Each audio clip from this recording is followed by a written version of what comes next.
الحمد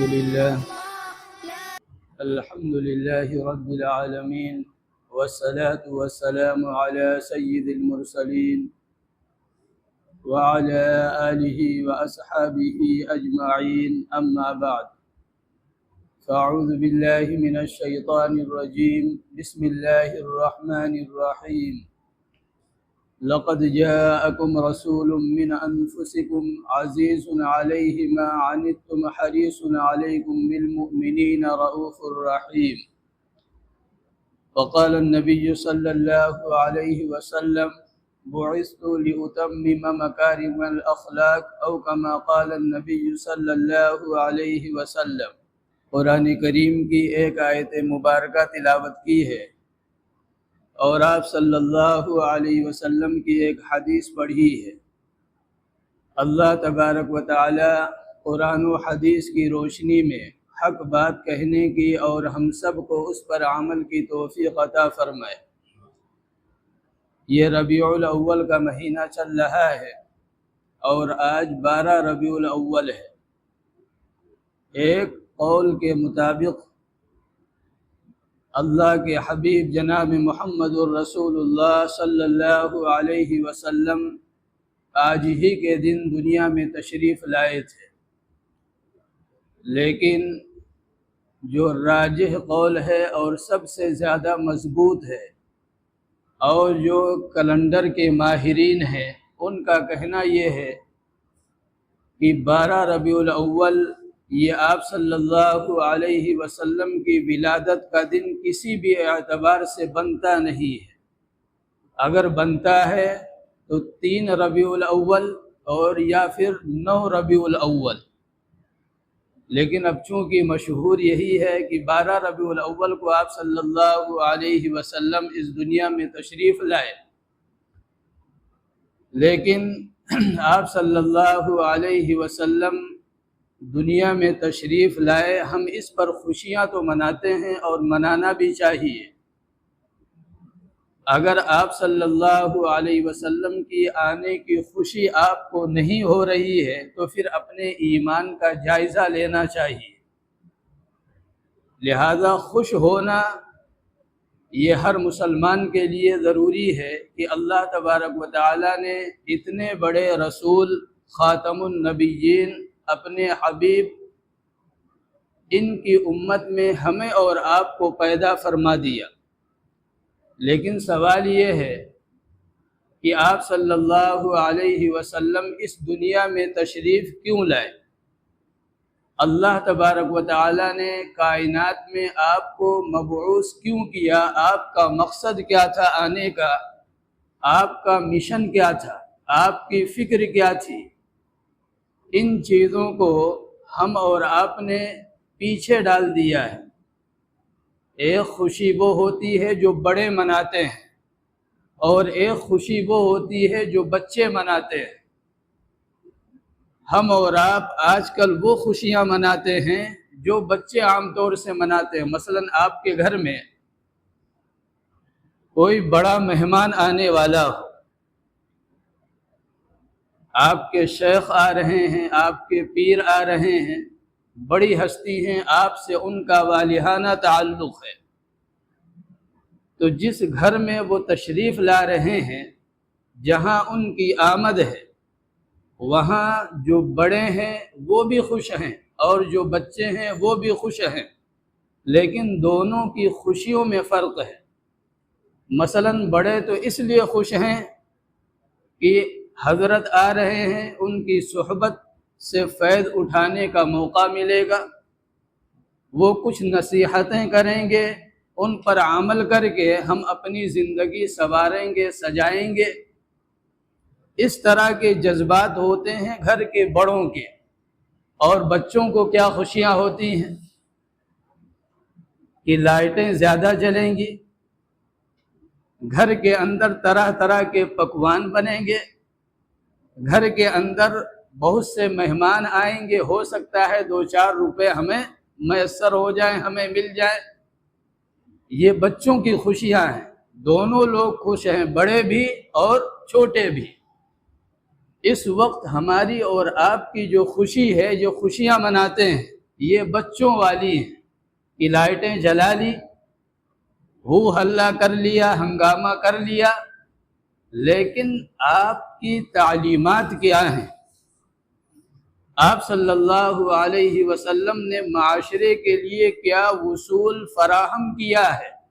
ان تمام چیزوں کو ہم نے پیچھے چھوڑ دیا، اور یہ 12 ربیع الاول کے منانے کا جو معاملہ ہے یہ غیروں سے نقل ہو کر آیا ہے، یہ اسلامی طریقہ نہیں ہے۔ اور یہ کہاں سے نقل کیا گیا ہے؟ 25 دسمبر سے۔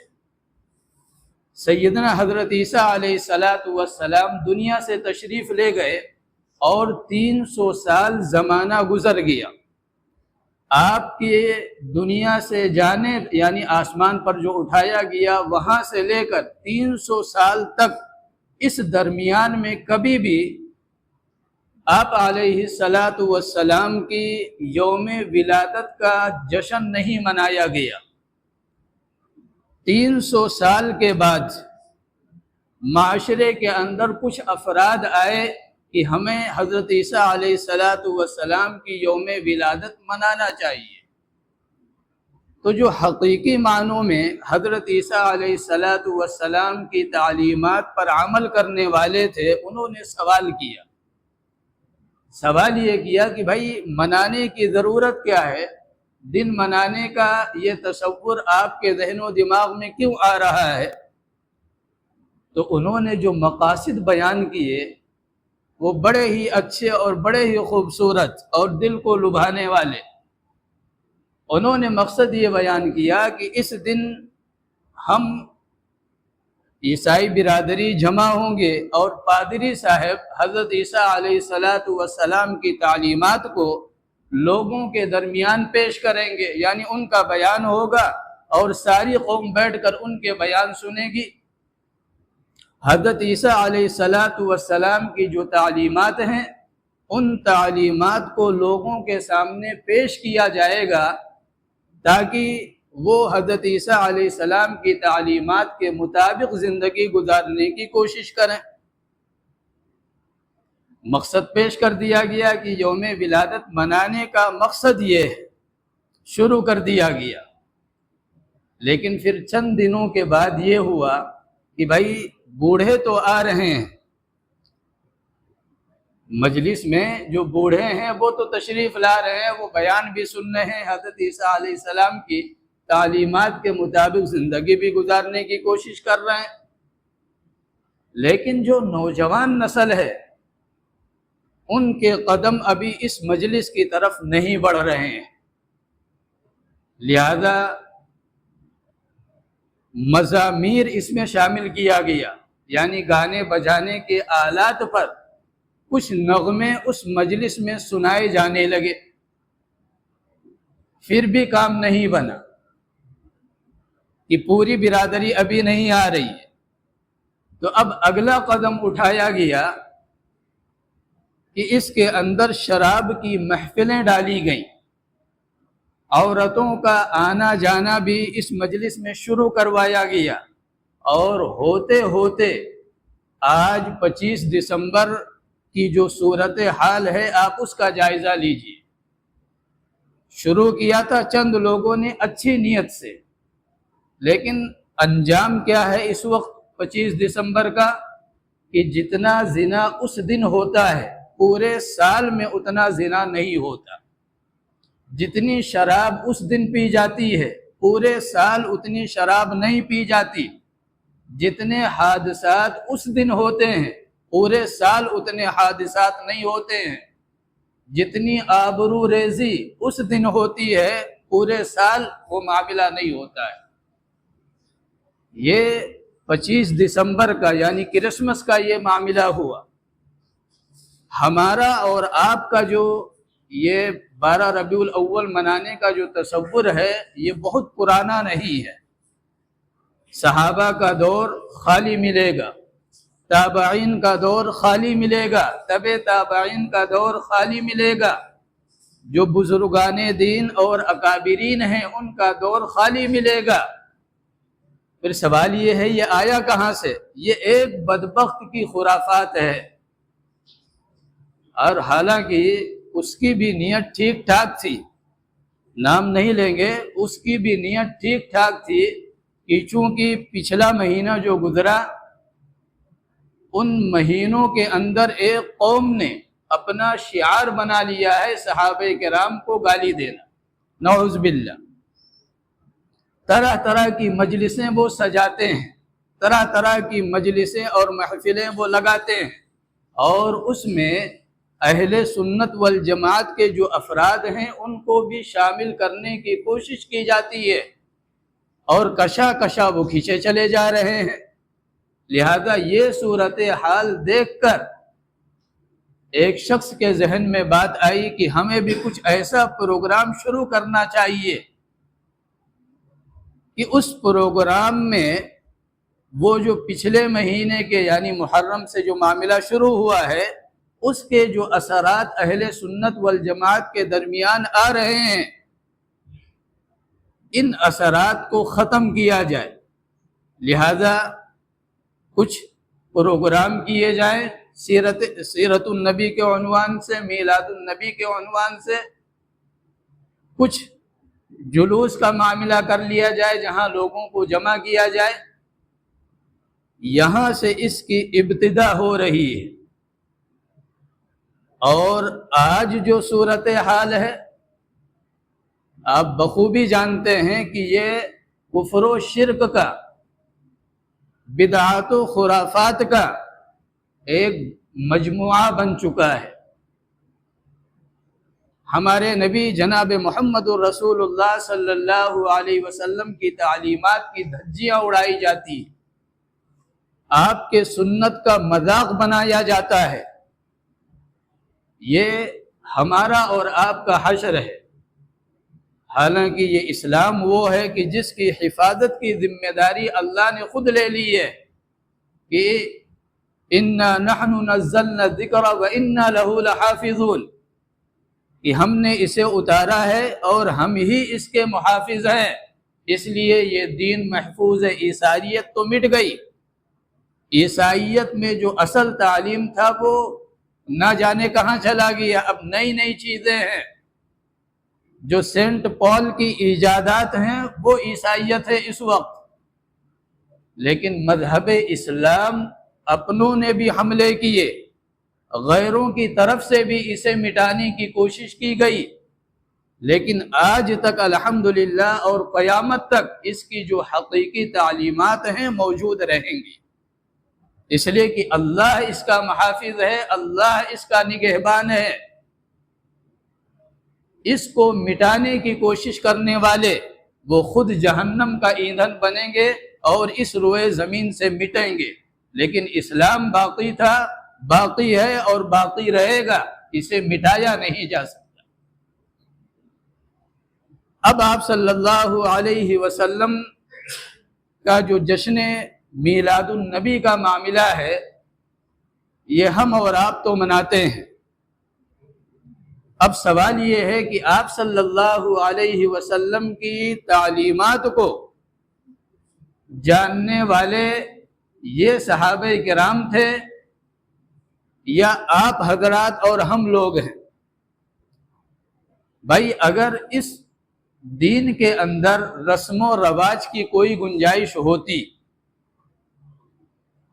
کہ بھائی دن منا لیا جائے یا کوئی اور ایسا مصنوعی کام کر لیا جائے، کچھ چیزیں منا لی جائیں، تو یہ پورے یقین اور پورے وثوق کے ساتھ یہ بات کہی جا سکتی ہے کہ وہ دن سب سے زیادہ حقدار تھا جس دن آپ صلی اللہ علیہ وسلم اس دنیا میں تشریف لائے۔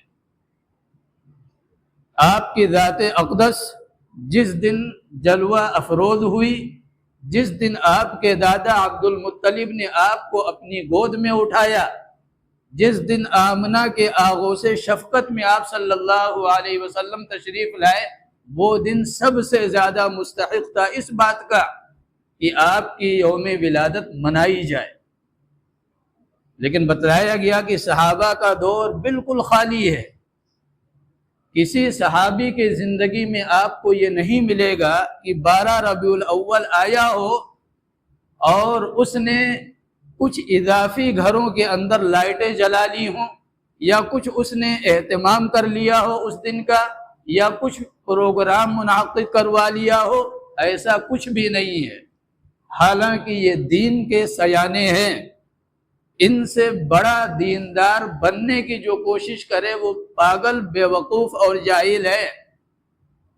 لہذا جو دین کے ماہر ہیں، جنہوں نے دین آپ صلی اللہ علیہ وسلم سے سیکھا ہے، آپ کی صحبت جنہیں میسر ہوئی ہے، ان حضرات سے جو کچھ ملا ہے در حقیقت وہی دین ہے، اور دین نام ہے اتباع کا، کہ اللہ اور اس کے رسول نے جو کچھ دیا اس کو اسی طرح مان لینا، تسلیم کر لینا، یہ دین ہے۔ اب اس دین کے اندر اگر کوئی اضافہ کر رہا ہے تو مطلب کیا بنتا ہے کہ یہ صحابہ کرام سے بڑا دیندار اپنے آپ کو بتلا رہا ہے، یہ صحابہ کرام سے زیادہ دین کو سمجھنے والا اپنے آپ کو بتلانے کی کوشش کر رہا ہے۔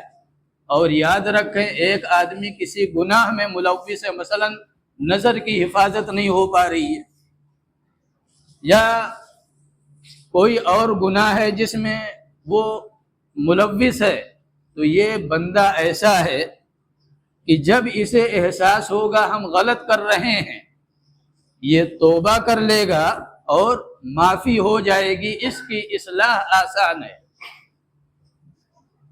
لیکن جو آدمی کفر کو ایمان سمجھے، جو آدمی گناہ کو نیکی سمجھے، جو آدمی بدعت کو دین سمجھے، یہ بے توبہ مرتا ہے، اس کو توبہ کی توفیق نہیں ہوتی۔ کیوں؟ اس لیے کہ جو آدمی نظروں کی حفاظت نہیں کر پا رہا ہے، اسے احساس ہے ہم غلط کر رہے ہیں، اور یہ احساس کہ ہم غلط کر رہے ہیں اسے کسی نہ کسی دن توبہ پر مجبور کر دے گا، اور وہ توبہ کر کے گناہوں سے پاک صاف ہو جائے گا۔ لیکن جو آدمی کفر کو ایمان سمجھ رہا ہو، تو جو چیز اس کے نزدیک ایمان ہو، جو چیز اس کے نزدیک ثواب ہو، جو چیز اس کے نزدیک اطاعت و فرما برداری ہو۔ اب آپ سے کوئی اگر یہ کہے کہ بھائی آپ نے جو فجر کی نماز پڑھی ہے وہ تو اللہ ہی جانتا ہے کتنے لوگوں نے پڑھی ہے، لیکن آپ نے جو فجر کی نماز پڑھی ہے آپ اس سے توبہ کر لیجئے، تو آپ کیا کہیں گے؟ بھائی آپ کا دماغ تو ٹھیک ہے، ہم نے کوئی گناہ کو تھوڑی کیا ہے، ہم نے تو اللہ تبارک و تعالیٰ کی اطاعت و فرما برداری کی ہے، ایک نیک کام کیا ہے۔ یہی حال بدعتوں کا ہے کہ بدعتی سے اگر آپ کہیں کہ بھائی اس سے توبہ کر لیجئے یہ گناہ ہے، تو کہے گا مولوی صاحب آپ اپنا دماغ صحیح کریے، آپ کے اندر عشق رسول کی کمی ہے، آپ گستاخ رسول ہیں۔ ہم نے ایک نیک کام کیا ہے، اور دلیل بھی عجیب عجیب دی جاتی ہے بے سر پیر۔ ایک بڑے عالم ہیں، ایک خاص طبقے کے، وہ بیان یہ کر رہے تھے کہ آپ صلی اللہ علیہ وسلم ہجرت کر کے مکہ مکرمہ سے جب مدینہ طیبہ تشریف لائے تو آپ کی تشریف آوری پر اہل مدینہ نے خوشیاں منائی ہیں، اور ایک مشہور کلام ہے جو بچیوں نے پڑھا تھا، طلع البدر علینا من ثنیات الوداع وجب الشکر علینا ما دعا للہ داعی ایہا المبعوث فینا جئت بامر المطاع۔ یہ بچیوں کا کلام ہے، انہیں تیار نہیں کیا گیا تھا، یہ عرب کی اپنی زبان تھی، فصاحت و بلاغت میں اس اونچے معیار پر پہنچے ہوئے تھے کہ ان کا گمان یہ تھا کہ دنیا میں بولنے والے صرف ہم ہیں، باقی سب گونگے بہرے ہیں، اسی لیے اپنے کو عرب اور ساری دنیا کو عجم کہتے تھے۔ اور آج بھی یہ مشہور ہے کہ بھائی ہم عجمی ہیں یا عربی ہیں۔ عرب کے معنی بولنے والا، اور عجم کا مطلب گونگا، نہ بول پانے والا۔ تو ان بچیوں نے یہ کلام پیش کیا تھا، کہ ہم پر اللہ کا شکر واجب ہو گیا، سنیت الوداع کی طرف سے 14ویں کا چاند نکل آیا۔ وہ ایک عجیب منظر ہے مدینہ طیبہ میں داخلے کا، اور آخری جملے میں بچیوں نے یہ کہا کہ یا رسول اللہ، اللہ نے آپ کو بھیجا ہے تو ہم بھی آپ کے حکموں پر، آپ کی سنتوں پر عمل کر کے دنیا کو دکھلا دیں گے، اور دکھلایا بھی انہوں نے۔ اب یہ ان کی دلیل ہے۔ اب آئیے سمجھتے ہیں کہ اگر یہ دلیل مان لی جائے تو اس کے اندر کتنے سوالات کھڑے ہوتے ہیں۔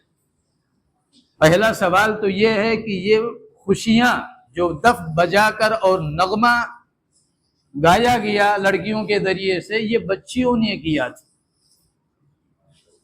آپ بتلائیے بڑوں نے کیا کیا ہے؟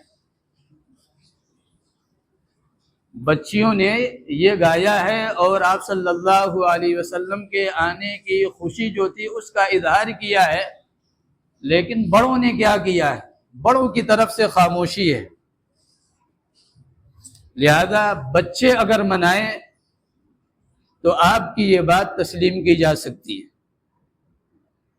لیکن یہاں بوڑھے سب سے آگے ہیں۔ اور عجیب معاملہ ہے بھائی، خوشی آپ کو ہے، سارے معاشرے کو آپ پریشان کرتے ہیں، 24 گھنٹے پتہ نہیں سوتے ہیں یا نہیں سوتے ہیں، چندے کا برابر اعلان ہوتا ہے، اور آپ یہ سمجھتے ہیں کہ یہ جو چیزیں کی جاتی ہیں کیا یہ دین ہے؟ آپ خود اگر بیٹھ کر جائزہ لیں کہ اس میں تقابل ہے، اس میں ایک دوسرے سے آگے بڑھنے کی کوشش ہے کہ بھائی ہم بہترین سجائیں گے، وہ کہتے نہیں ہم بہترین سجائیں گے، وہ کہتے نہیں ہم سجائیں گے، یہی پورا مقابلہ چلتا ہے۔ دین اس کا نام نہیں ہے۔ اگر آپ کو کرنا ہے آپ اپنی جیب سے کریے، اب جو آدمی نہیں دینا چاہ رہا زبردستی اس کے بھی جیب سے نکال لیں، بغیر خوش دلی کے۔ قرآن نے کیا کہا؟ وَلَا تَأْكُلُوا أَمْوَالَكُمْ بَيْنَكُمْ بِالْبَاطِلِ وَتُدْلُوا بِهَا إِلَى الْحُكَّامِ، بغیر طیب نفس کے، بغیر خوشی کے اگر کسی کا کوئی مال کھا لیا جائے تو یہ ناجائز اور حرام ہے، یہ قرآن بیان کرتا ہے۔ تو یہ معاملہ چلتا ہے، بات دوسری طرف چلی جائے گی۔ تو ان بچیوں نے یہ کیا تھا، لہذا بچے اگر خوشیاں منائے کوئی مسئلہ نہیں، بچوں کے اوپر شریعت متوجہ نہیں ہے۔ بچے اگر بچپن میں کچھ الٹا سیدھا کر بھی جائیں شریعت گناہ نہیں لکھتی، لہذا بچوں کو منانا چاہیے۔ یہ پتہ چلتا ہے اس سفر ہجرت سے۔ اب دوسرا سوال جو آپ سمجھیے کہ اللہ کے نبی صلی اللہ علیہ وسلم مدینہ طیبہ میں کتنے سال تشریف فرما رہے؟ آپ کی نبوت والی جو زندگی ہے وہ 23 سال ہے۔ 23 سال آپ صلی اللہ علیہ وسلم کی نبوت والی زندگی ہے۔ آپ نے 13 سال مکے میں گزار کر 13ویں سال آپ نے ہجرت کی ہے اور مدینہ طیبہ تشریف لائے ہیں۔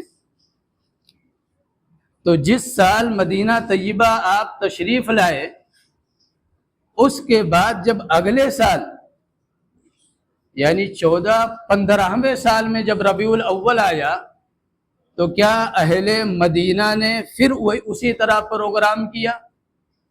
بھائی آپ وہاں 10 سال ہیں، مان لیا جائے کہ پہلے سال آپ صلی اللہ علیہ وسلم کی تشریف آوری پر اہل مدینہ نے خوشیاں منائیں،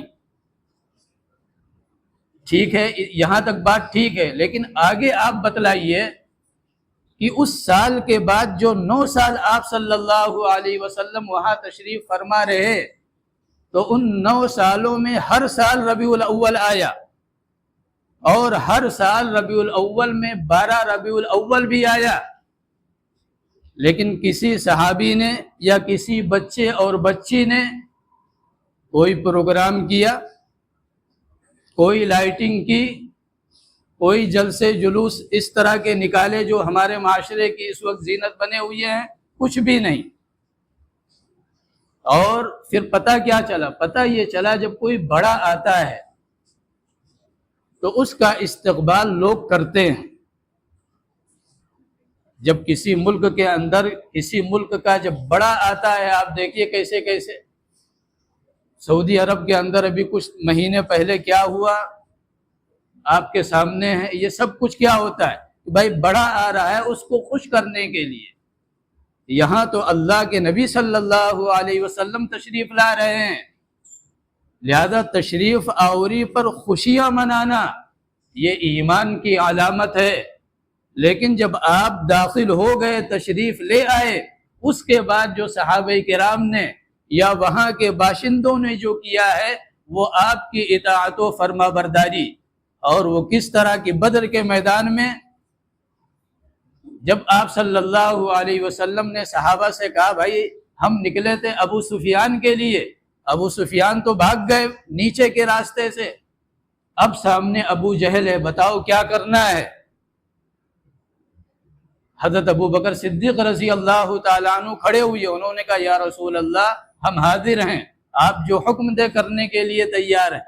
آپ نے فرمایا بولو کیا کرنا۔ مدینے والوں دیکھو کہ مدینے والوں نے کیا کیا ہے، ان 10 سالوں میں کیا سیکھا ہے اللہ کے نبی سے، دین کو کیا سمجھا ہے کہ دین ہے کیا چیز۔ دوسری بار آپ نے یہی آواز لگائی بولو کیا کرنا ہے۔ سیدنا حضرت عمر رضی اللہ تعالیٰ عنہ کھڑے ہوئے، انہوں نے کہا یا رسول اللہ جو آپ کی مرضی۔ آپ نے فرمایا بولو کیا کرنا ہے۔ سعد بن عبادہ رضی اللہ تعالیٰ عنہ یہ مدینے کے ہیں، انصاری صحابی ہیں، سردار ہیں، یہ بھانپ گئے کہ اللہ کے نبی کہنا کیا چاہتے ہیں۔ یہ اب تک جو بول رہے ہیں یہ مہاجر صحابی ہیں۔ حضرت ابو بکر صدیق مکے سے مدینہ آئے ہیں، سیدنا حضرت عمر فاروق مکے سے مدینہ آئے ہیں، لہذا اب تک جو بول رہے تھے وہ سب مکی حضرات یعنی ہجرت کرنے والے۔ لہذا سعد بن عبادہ نے بھانپ لیا کہ اللہ کے نبی چاہتے کیا، کھڑے ہوئے وہ، اور انہوں نے کہا ایانا یرید رسول اللہ، انہوں نے کہا یا رسول اللہ میرے مہاجر بھائی جو کچھ کہہ رہے تھے یہ ہماری ترجمانی کر رہے تھے، لیکن آپ الگ سے اگر ہماری رائے لینا چاہتے ہیں تو آپ سنیں آمنا بک، ہم آپ پر ایمان لائے، وصدقناک، اور آپ کی تصدیق کی، اور ہم نے یہ جان لیا کہ جو کچھ آپ لے کر آئے ہیں یہ حق ہے، لہذا آپ اگر ہمیں حکم دیں کہ ہم اپنے گھوڑوں کو دوڑاتے ہوئے سمندر میں داخل کر دیں تو ہمارا چھوٹا بچہ بھی پیچھے پلٹ کر نہیں دیکھے گا، اگر آپ حکم دیں ہم آگ کے اندر چھلانگ لگا دیں تو ہمارا دودھ پیتا بچہ بھی اپنی جان نچھاور کر دے گا۔ یا رسول اللہ آپ نکلے تھے کسی اور کام سے، اللہ نے دکھلا دیا کوئی اور کام، القی علی العدو، آپ ہمیں دشمن پر پھینکیے۔ اور آگے فرمایا ولس، یا رسول اللہ تاریخ گواہ ہے، لسنا علی الاعقاب تدمع قلوبنا ولکن علی الاقدام تقطر الدماء، یا رسول اللہ ہم وہ ہیں جو سینے پر زخم کھاتے ہیں اور اپنے پنجوں کو خون کی مہندی لگاتے ہیں، ہم وہ نہیں ہیں جو پیٹھ پھیر لیں اور میدان چھوڑ کر بھاگ جائیں اور اپنے ایڑیوں کو رنگین کریں۔ یہ سعد بن عبادہ رضی اللہ تعالی عنہ نے لڑائی سے پہلے ایک بات کہی اللہ کے نبی سے، اور یہ اتنی اہم اور اتنی جامع اور اللہ کے نزدیک اتنی محبوب تقریر تھی کہ عبداللہ ابن مسعود رضی اللہ تعالی عنہ جیسے جلیل القدر صحابی، فقیہ ہذہ الامہ، اس امت کے سب سے بڑے فقیہ، وہ یہ کہتے ہیں کہ سعد وہ تقریر ہمیں دے دے اور میری زندگی کا جو عمل ہے وہ لے لے تو بھی یہ فائدے کا سودا ہے، نقصان کا نہیں ہے۔ تو مدینے والوں نے تو یہ کیا ہے کہ آپ کے حکم پر اپنے دودھ پیتے بچوں کو قربان کرنے کے لیے تیار ہے۔ ہم اور آپ کیا ہیں، خوشیاں تو مناتے ہیں، لیکن اللہ کے نبی صلی اللہ علیہ وسلم کی تعلیمات ان کی دھجیاں اڑاتے ہیں۔ آپ بتلائیے پردے کے تعلق سے اسلام کتنا حساس ہے۔ کہیں کہتا ولا تقربوا الزنا، دیکھو زنا کے قریب مت جانا، اب زنا کے قریب کیسے جاؤ گے؟ نظروں کی حفاظت جب نہیں ہوگی، لہذا آگے حکم دیا قل للمؤمنین یغضوا من ابصارہم، آگے فرما دیا ویحفظوا فروجہم، نظروں کی حفاظت کریں ایمان والے مرد اور ایمان والی عورتیں، تاکہ ان کی جو شرمگاہیں ہیں یہ محفوظ ہو جائیں۔ یہ قرآن حکم دے رہا ہے۔ اب آئیے ہم دیکھتے ہیں عشق رسول کے نام پر ہم نے کیسے اللہ کے اس حکم کی دھجیاں اڑائی ہیں، کیسے ہم نے اسلام کو کھیل بنایا ہے۔ پوری رات ہم نے کیا کیا ہے؟ پوری رات ہم کس طرح اپنی فیملی کو لے کر، اپنے گھر والوں کو لے کر، اپنی جوان بچیوں اور بہوؤں کو لے کر کہاں کہاں ناچے ہیں۔ کیا دین اسی کا نام ہے کہ اللہ جو کہے اس کو پسے پشت ڈال کر ہماری جو خواہشات کہہ رہی ہے، ہمیں جس ٹھڑک میں مزہ آ رہی ہے ہم وہ کریں گے، اللہ کچھ بھی کہتا رہے؟ دین اس کا نام نہیں ہے۔ دین کس کا نام ہے؟ معاذ بن جبل سے پوچھئے کہ اللہ کے نبی ان سے یہ کہہ رہے ہیں انی لاحبک یا معاذ، معاذ میں تم سے پیار کرتا ہوں۔ یہ واحد صحابی ہیں، سیدنا حضرت ابو بکر کا مقام بہت بلند ہے، لیکن اللہ کے نبی نے ان سے بھی یہ جملہ نہیں کہا ہے کہ ابو بکر میں تم سے پیار کرتا ہوں۔ حضرت عمر یعنی 1.25 لاکھ صحابہ میں واحد صحابی ہے جن کو یہ اعزاز ملا کہ اللہ کے نبی نے اپنی محبت کا ان سے اظہار کیا۔ ان کا معاملہ یہ ہے کہ یہ صحابہ کرام کے اندر مشہور ہیں اس تعلق سے کہ معاذ کی سب سے بڑی خواہش یہ ہے کہ اللہ کے نبی کے قدموں میں جا نکلے، وہ سفر ہو یا حضر ہو، وہ آپ کی مجلس سے جدا نہیں ہونا چاہتے ہیں، یہ ان کی سب سے بڑی خواہش ہے۔ اللہ کے نبی نے محبت کا اظہار بھی کر رکھا ہے کہ معاذ تمہیں محبت نہیں کرتے، میں بھی تم سے محبت کرتا ہوں۔ لیکن ایک موقع پر مسجد نبوی میں اللہ کے نبی اعلان کرتے ہیں کہ معاذ، یمن کے اندر ایک ایسے شخص کی ضرورت ہے جو دین بھی جانتا ہو، جو حکومت کرنے کا طریقہ بھی جانتا ہو، جو لوگوں کے فیصلے کرنے کی صلاحیت بھی رکھتا ہو۔ معاذ، میری نظر انتخاب تم پر ہے، میں یہ چاہتا ہوں کہ معاذ تم یمن چلے جاؤ اور وہاں جا کر حکومت کرو۔ آپ بتلائیے، صحابہ کرام کے سامنے جب یہ بات آپ نے کہی، سارے صحابہ کی نظریں معاذ کی طرف،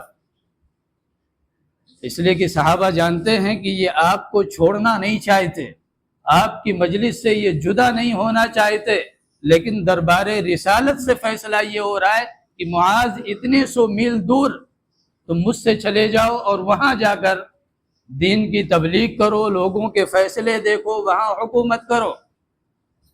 اللہ کے نبی نے اپنی چاہت کا اظہار کیا۔ معاذ بن جبل رضی اللہ تعالی عنہ بغیر کسی تردد اور اس کے سیدھے اٹھے گھر گئے، ساری تیاری کی، اونٹنی پر سامان لادا اور مسجد نبوی کے سامنے کھڑے ہو کر انہوں نے کہا یا رسول اللہ میں تیار ہوں۔ صحابہ کرام حیران، پوچھا انہوں نے کہ معاذ اتنا بڑا فیصلہ کیسے کر لیا، تمہاری خواہش تو یہ تھی۔ تو حضرت معاذ رضی اللہ تعالی عنہ نے قرآن کریم کی ایک آیت مبارکہ سنائی۔ انہوں نے فرمایا، قرآن میں اللہ نے فرما دیا ہے کہ وَمَا كَانَ لِمُؤْمِنٍ وَلَا مُؤْمِنَةٍ إِذَا قَضَى اللَّهُ وَرَسُولُهُ أَمْرًا أَن يَكُونَ لَهُمُ الْخِيَرَةُ، کہ جب اللہ اور اس کا رسول کسی ایمان والے مرد یا ایمان والی عورت کے لیے کوئی فیصلہ کر دے تو سوچنے سمجھنے کی جو اختیارات ہیں یہ تمام سلب کر دیے جاتے ہیں۔ اب اگر قیل و قال کیا، اللہ ایک حکم دے رہا ہے، اب اس پر کسی نے سوال کیا تو پھر وہ اسلام میں نہیں ہے، وہ اسلام سے باہر چلا گیا۔ حضرت معاذ نے کہا کہ میں یہ سمجھ چکا ہوں، یہ آیت میں پڑھ چکا ہوں، لہذا اللہ کے نبی نے جب یہ حکم دیا، آپ کی جب یہ خواہش ہے میں یمن چلا جاؤں، ہمارے جذبات کی قربانی، ہم اپنے جذبات کو قربان کریں گے، لیکن اللہ کے نبی کے حکم کو ہم پامال نہیں کر سکتے۔ اب اللہ کے نبی صلی اللہ علیہ وسلم نے، یہ عجیب سفر ہے کہ معاذ ابن جبل کے اونٹ کی نکیل آپ نے پکڑی ہے، اور حضرت معاذ رضی اللہ تعالی عنہ کو اونٹنی پر بٹھایا ہے۔ اللہ کے نبی پیدل ہیں، معاذ ابن جبل اونٹنی پر ہیں، وہ اترنا چاہ رہے ہیں، اللہ کے نبی نے منع کیا، نہیں معاذ تم بیٹھے رہو، آپ اونٹنی کی نگیل پکڑ کر آگے آگے، معاذ ابن جبل اونٹنی پر سوار بیٹھ کر آپ کے پیچھے۔ اور اس بیچ میں بڑی نصیحتیں کی ہیں آپ صلی اللہ علیہ وسلم نے معاذ کو کہ معاذ شرک نہ کرنا، معاذ والدین کی نافرمانی نہ کرنا، معاذ جہاد سے منہ نہ موڑنا، معاذ زکوٰۃ دیتے رہنا، بڑی نصیحتیں ہیں۔ جب ثنیۃ الوداع پر پہنچے، جہاں سے مہمانوں کو رخصت کیا جاتا تھا کہ اب وہ اپنے راستے، ہم واپس اپنے گھر کی طرف لوٹے، ثنیۃ الوداع، جب یہاں پہنچے بات کرتے کرتے تو آپ صلی اللہ علیہ وسلم نے حضرت معاذ سے کہا کہ معاذ ہو سکتا ہے کہ جب اب تمہاری واپسی ہو تو میری قبر پر ہو، یعنی اب جب تم دوبارہ یمن سے کبھی واپس آؤ گے تو اس دنیا میں مجھے حیات نہیں پاؤ گے، میں قبر کے اندر ہوں گا، تم قبر کے باہر ہوگے۔ آپ اندازہ لگائیے یہ سفر کتنا دشوار ہے معاذ ابن جبل کے لیے۔ ایک تو اپنی خواہشات کا گلا گھوٹے ہوئے ہیں، اور دوسرا یہ اللہ کے نبی نے یہ بھی بتا دیا کہ معاذ اب ہماری تمہاری ملاقات نہیں ہوگی۔ یہ کہنے کے بعد آپ صلی اللہ علیہ وسلم نے اپنا چہرے انور دوسری طرف کر لیا۔ یہاں محدثین لکھتے ہیں کہ آپ نے معاذ ابن جبل کی طرف سے جو چہرہ پھیرا، اس کی وجہ یہ تھی کہ آپ رو رہے تھے، اور آپ معاذ کو اپنا آنسو دکھانا نہیں چاہتے تھے کہ کہیں ایسا نہ ہو کہ معاذ اس مہم میں ناکام ہو جائے، اس کے قدم آگے نہ بڑھ سکیں، سفر دشوار اور پریشانیوں والا ہو جائے، اس لیے اللہ کے نبی نے اپنے آنسو معاذ کو نہیں دکھائے، دوسری طرف رخ کر لیے۔ اور پھر آخر میں ایک بات کہی کہ معاذ یاد رکھنا، جو شخص میری سنتوں کا پابند ہے، جو شخص میرے حکموں کے مطابق زندگی گزارنے والا ہے، جو مطیع و فرما بردار ہے، وہ دنیا کے کسی بھی کونے میں رہے، وہ مجھ سے قریب ہے، وہ میرے قریب ہے۔ لیکن جو آدمی میری سنتوں کا باغی ہو، جو آدمی میرے حکموں کو پس پشت ڈالنے والا ہو، جو آدمی میرے سنتوں کا مذاق اڑانے والا ہو، وہ چاہے میرے سر پر کھڑا ہو، وہ مجھ سے دور ہے۔ یہ حضرت معاذ رضی اللہ تعالی عنہ نے یہ بتلا دیا کہ اسلام کیا ہے، دین کسے کہتے ہیں۔ اپنی خواہشات کو پورا کرنا یہ دین نہیں ہے، بلکہ اسلام کے حکم پر، آپ صلی اللہ علیہ وسلم کی سنتوں پر اپنی تمام تر خواہشات کو قربان کر دینا، یہ در حقیقت ایمان ہے۔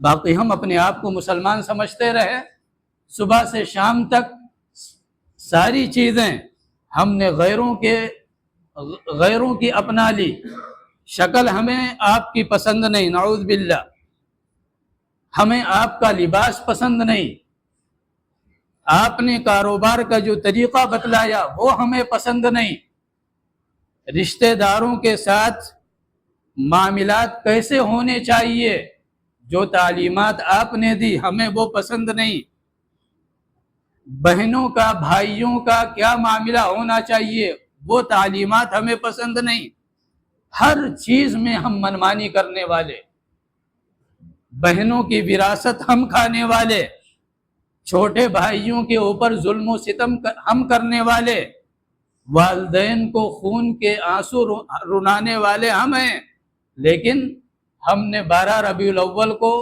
رسمی طور پر چند چیزیں کر لی اور ہم ٹھیکیدار بن گئے کہ ہم سے بڑا عاشق رسول کوئی نہیں۔ دنیا ہی میں نہیں رہنا ہے، مرنا ہے۔ بیٹھ کر تنہائی میں سوچئے گا کہ آیا یہ جو کچھ ہم نے کیا یہ اسلام اس کی اجازت دیتا ہے یا نہیں؟ جس نبی کی تعلیم یہ ہو، بھائی آپ کو کسی سے اگر محبت ہے تو چند چیزیں سامنے رکھنی پڑتی ہیں۔ اول یہ کہ اس کی عظمت دل کے اندر ہو۔ اب ہماری عظمت کا معاملہ کیا ہے؟ قوالیوں کے اندر سنیے کہ اللہ کے نبی صلی اللہ علیہ وسلم کے نام کو جس کو مٹانے کے لیے آپ دنیا میں تشریف لا رہے، ایک حدیث میں آپ نے فرمایا کہ اللہ تبارک و تعالی نے مجھے ہادی اور رحمت بنا کر بھیجا ہے، کائنات کے لیے میں رحمت اور ہدایت دینے والا بن کر آیا ہوں۔ آگے آپ نے فرمایا میرے رب نے مجھے یہ حکم دیا ہے بمحق المعازف والمزامیر، میں ڈھول تاشوں کو اور گانے بجانے کی جو آلات ہیں ان کو مٹانے آیا ہوں۔ اب عشق رسول میں کیا ہے؟ انہی چیزوں کے ساتھ اللہ کے نبی کی تعریف کی جا رہی ہے، انہی چیزوں کے ساتھ اللہ تبارک و تعالیٰ کے حبیب صلی اللہ علیہ وسلم کی منقبت اور حمد کی جا رہی ہے۔ آپ سوچئے ہم کہاں جا چکے ہیں۔ دوسرا مقام یہ آتا ہے کہ اس کی منشا کو سامنے رکھا جائے۔ جب کسی سے آپ محبت کرتے ہیں تو آپ یہ سوچتے ہیں کہ بھائی کوئی ایسا کام نہ ہو جائے جس سے ہمارا جو محبوب ہے وہ ناراض ہو جائے۔ اب یہاں جو کچھ ہم نے کیا ہے، سوال تو لوگ بڑے کھڑے کرتے ہیں کہ بھائی اتنے لوگ معاشرے کے اندر ہیں جو ہر سال حج پر جاتے ہیں، ہر سال جو ہے عمرہ کرتے ہیں، ہر سال یہ کرتے ہیں وہ کرتے ہیں، اس طرح کی چیزیں معاشرے کے اندر چلتی ہیں۔ اور یہ کرنے والے کون لوگ ہیں؟ وہی لوگ ہیں جو سب سے زیادہ فضول خرچی کرنے والے۔ وہاں جو حج عمرے پر جا رہے ہیں وہ ظاہر سی بات ہے عبادت کے لیے جا رہے ہیں، اللہ توفیق دے آپ 1000 بار جائیے، کوئی مسئلہ نہیں ہے۔ اس لیے کہ جو حج پر جانے والا ہے، جو عمرے پر جانے والا ہے، اللہ سے جس کا تعلق مضبوط ہے، وہ ایسا نہیں ہے کہ سارا پیسہ وہ صرف حج اور عمرے پر لگا رہا ہوگا، باقی جو اور دین کے تقاضے ہیں ان سے آگے اس کی بند ہوگی، ایسا نہیں ہے، وہ ساری چیزیں سمجھتا ہوگا۔ لہذا جائے۔ یہ جو سوال کرنے والے ہیں یہ کون لوگ ہیں؟ یہ وہ لوگ ہیں جو دین کو جانتے ہی نہیں، چند رسمی کارروائیوں کو کر لینے کا نام دین ہے۔ ان کو سوال کھڑا کرنا چاہیے نا کہ بھائی اتنی فضول خرچی اس رات میں ہو جاتی ہے، ابھی اور ہوگی، یعنی ابھی جمعے کی نماز ہونے دیجئے، پھر ایک ہنگامہ شہر کے اندر اور ہے۔ یہ سارے ہنگامے، ساری چیزیں جو کچھ کی جاتی ہیں، ان کے اندر کتنا فضول پیسہ برباد کیا جاتا ہے۔ انہی کو اگر جمع کر کے قوم کی ترقی میں لگایا جائے، معاشرے کے اندر جو غریب غربا ہیں ان کی مدد میں لگایا جائے تو معاشرہ کہاں سے کہاں پہنچ جائے۔ اللہ کے نبی کی تعلیم آپ دیکھیے کہ ایک موقع پر حضرت فاطمہ رضی اللہ تعالی عنہ آپ کے پاس تشریف لائی اور انہوں نے کچھ سوال کیا، یا رسول اللہ ہمیں فلاں فلاں مجبوری ہے اور فلاں فلاں چیزوں کی حاجت ہے، آپ دے دیجئے، آپ کے پاس موجود ہے۔ آپ صلی اللہ علیہ وسلم نے کیا فرمایا؟ فاطمہ، میرا فلاں صحابی ہے، وہ فلاں جہاد میں شہید ہو گیا ہے، اس کے چھوٹے چھوٹے بچے ہیں، اس کی جو خاتون ہیں یہ تمام ضرورت مند ہیں، فاطمہ میں پہلے اس کی ضرورت پوری کروں گا، بعد میں سوچوں گا کہ تمہیں دینا ہے یا نہیں دینا ہے۔ آپ اندازہ لگائیے، حضرت فاطمہ وہ خاتون نہیں ہے کہ روزانہ چلی آتی ہوں باپ کے پاس، زندگی میں ایک آدھ مرتبہ کوئی سوال لے کر آئی ہیں لیکن اس پر بھی اللہ کے نبی یہ فرما رہے نہیں، معاشرے کے اندر جو کمزور لوگ ہیں میں ان کی مدد پہلے کروں گا اور بعد میں اپنے گھر والوں کو دیکھوں گا۔ یہ آپ صلی اللہ علیہ وسلم کی تعلیم ہے کہ ہمیں پیسہ کہاں لگانا چاہیے، ہمیں کن افراد پر نظر کرنی چاہیے، نہ کہ ہمیں اچھا لگ رہا ہے لہذا ہم کیا ہے ڈی جے اور دنیا بھر چیزیں ابھی لے کر چلیں گے۔ کمزور دل والے بیچارے وہ کس کمرے میں جا کر بیٹھیں گے کہ آواز نہ آئے، دل ان کا نہ پھٹے، زندہ رہیں۔ ایذا رسانی یعنی لوگوں کو تکلیف پہنچانا یہ حرام اور ناجائز ہے۔ حجر اسود کا بوسہ دینا یہ کتنی بڑی سعادت ہے، لیکن آپ نے سیدنا حضرت عمر سے کیا فرمایا تھا؟ چونکہ حضرت عمر رضی اللہ تعالیٰ عنہ پہلوان آدمی تھے، تو آپ صلی اللہ علیہ وسلم نے ان سے یہ فرمایا کہ عمر حج پر تو چل رہے ہیں لیکن یاد رکھنا حجر اسود پر دھکا مکی نہ کرنا،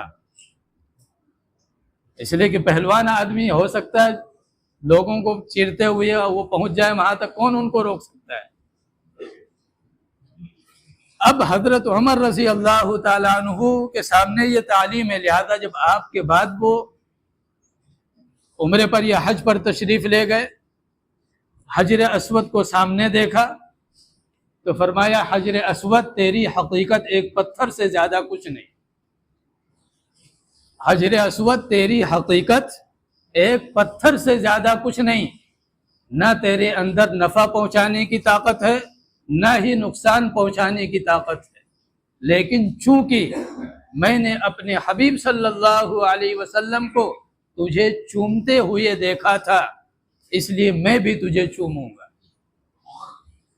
یہ حضرت عمر رضی اللہ تعالیٰ عنہ ہیں، اتنے حساس آدمی ہیں کہ آپ تصور نہیں کر سکتے کہ دین کے کس طرح محافظ ہیں۔ صلح حدیبیہ جہاں کفار مکہ نے روک دیا کہ آپ اندر انٹر نہیں کر سکتے، ہم عمرہ نہیں کرنے دیں گے، تو جہاں پر بیٹھ کر شرائط طے کی گئی، جہاں 9-10 شرطیں جو طے کی گئیں کہ آپ اس سال واپس جائیے اگلے سال آئیں گے اور یہ شرائط ہے، تو یہ ایک درخت تھا کیکر کا، اس کے نیچے بیٹھ کر سہل بن عمرو اور آپ صلی اللہ علیہ وسلم کے درمیان معاہدہ ہوا تھا۔ آپ صلی اللہ علیہ وسلم دنیا سے تشریف لے گئے، اب جو حج اور عمرے والے قافلے جا رہے ہیں اس طرف سے یعنی جدے کی طرف سے، تو وہاں بیٹھتے ہیں بطور تبرک، برکت کے واسطے کہ چونکہ اللہ کے نبی یہاں بیٹھے تھے ہم بھی بیٹھیں گے۔ حضرت عمر رضی اللہ تعالی عنہ کے سامنے جب یہ صورتحال آئی، آپ نے اس درخت پر کلہاڑے چلوا دیے۔ آپ نے کیا کیا؟ اس درخت پر کلہاڑا چلوا دیا کہ آج یہ لوگ جو ہیں موجود یہ تو سمجھتے ہیں کہ بھائی ہم اس لیے بیٹھ رہے ہیں کہ تبرک حاصل ہو، اللہ کے نبی تھے، لیکن ان کی آنے والی جو نسلیں ہیں وہ کیا کریں گی؟ وہ سیدھے سجدے میں جائیں گی، اسی پیڑ کی پوجا اور پرستش کرنے لگیں گی، لہذا وہ درخت ہی کاٹ دیا سیدنا حضرت عمر رضی اللہ تعالی عنہ نے۔ تو صحابہ کرام رضی اللہ عنہم اجمعین یہ دین کے سیانے ہیں، یہ جو کچھ کریں وہی دین ہے، ان کے علاوہ جو معاشرے کے اندر داخل کیا جائے یا کیا جائے وہ دین نہیں ہے، بھلے وہ اس کی شکل کتنی خوبصورت ہو، وہ بے دینی ہے، وہ جہنم کا ذریعہ ہے۔ وہ تبارک و تعالی ہم سب کو ہدایت